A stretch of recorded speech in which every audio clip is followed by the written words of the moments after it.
ছেলে তো প্রথমবার পুরীতে এসে সমুদ্রের বালি দেখে অবাক হয়ে গেছে। ওর কি কি কাণ্ড, চলো পুরো ব্লগটাই তোমাদের সাথে শেয়ার করছি।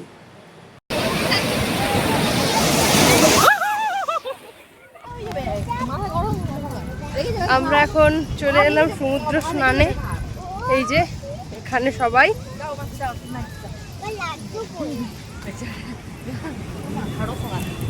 এই যে আমার বেটা বেটা নতুন ড্রেস পরেছো বেটা,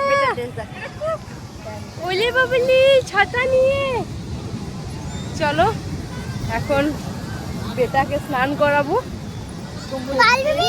হ্যাঁ, আজকে আমরা সমুদ্র স্নানে চলে এলাম। আর আজকে আমাদের পুরীতে সেকেন্ড দিন।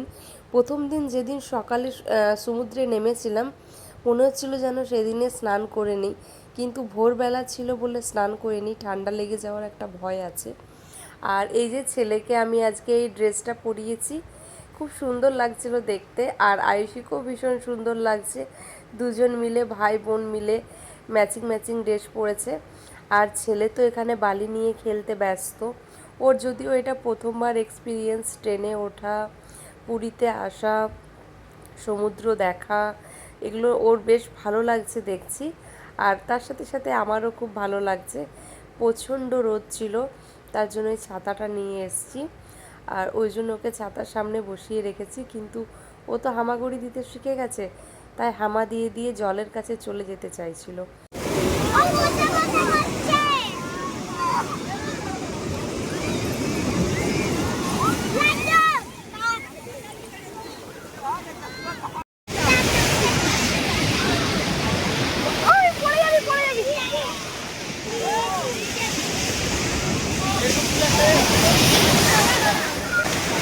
কি বড় বড় ঢেউ, বাপ রে বাপ! কেমন লাগছে বলছি, কেমন লাগছে বল? দারুণ। আয়ুষী, কেমন লাগছে স্নান করে? অনেক ভালো লাগছে, কিন্তু ঠান্ডা লেগে যাবে, বেশি ভিজা চলবে না তো। এদিকে আমরা অনেক মজা করে স্নান করছি, বেশ ভালো লাগছে। আর ছেলেকে নিয়ে তো প্রথমবার এলাম, ছেলে কিন্তু সমুদ্রের গর্জন শুনতে ভীষণ খুশি হচ্ছে। এদিকে ওকে বেশিক্ষণ জলে নামাবো না বলে মা ওকে পাহারা দিচ্ছে। মা বলল তোরা মজা করে স্নান কর, আমি নামবো না। তো তাই ওর কাছে আমি বসে আছি। তো এদিকে আমরা তো অনেকক্ষণ ধরে স্নান করলাম, ভাবলাম চলো ছেলেকে সমুদ্রের জলে। আর এখানে মা খাওয়াচ্ছে কে আঙ্গুর। অনেক স্নান করলাম, পুরো ভিজে গেছি, আর স্নান করব না। এদিকে ছেলেও আর থাকতে চাইছে না, কাঁদছে। মা তুমি একটু করবে স্নান?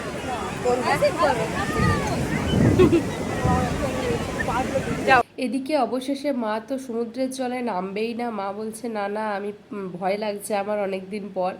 তো এখানে লাড্ডু জোর করে মাকে নামিয়েছে, বলছে না কাম্মা তোমাকে নামতেই হবে, তুমি অনেকক্ষণ থেকে বসে আছো, চলো তুমিও আমাদের সাথে স্নান করবে।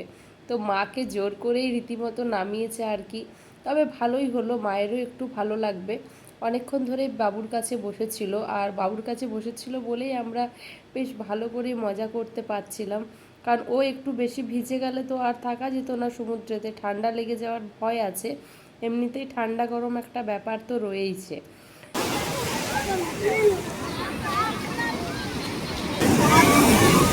আর সবাই মিলে আমরা ভীষণ মজা করেছি। শব্দ আর ভিডিওতে ক্লিপ দেওয়া যায় না, যতটুকু সম্ভব হয়েছে করা সেটুকুই করেছি। আর এদিকে তো ছন্দাদি সমুদ্রের জলেই নামেনি, ওর আবার একটু ভয় লাগছিল, ও বলছে আজ আমি নামবো না, নেক্সট দিন করব।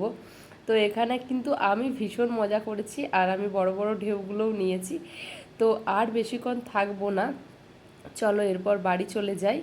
ওর ছেলেরও একটু ঠান্ডা লাগছে, আর এমনিতেও ওয়েদারটা খুব একটা ভালো ছিল না, রুমে ঠান্ডা লাগছিল আর বিচের কাছে প্রচণ্ড গরম লাগছিল।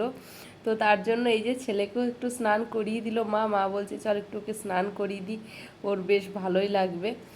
আর সেদিন খুব বড় বড় ঢেউ আসছিল, তো বলছিল যে এই জোয়ার এসে যাবে, মানে জোয়ার চলছিল আর কি। তো বলল সবাই একটু সাবধানে কেয়ারফুলি স্নান করাই ভালো, কারণ বেশি গভীরে যাওয়াও ঠিক নয়। তো তাই আমরাও উঠে পড়লাম সমুদ্র থেকে।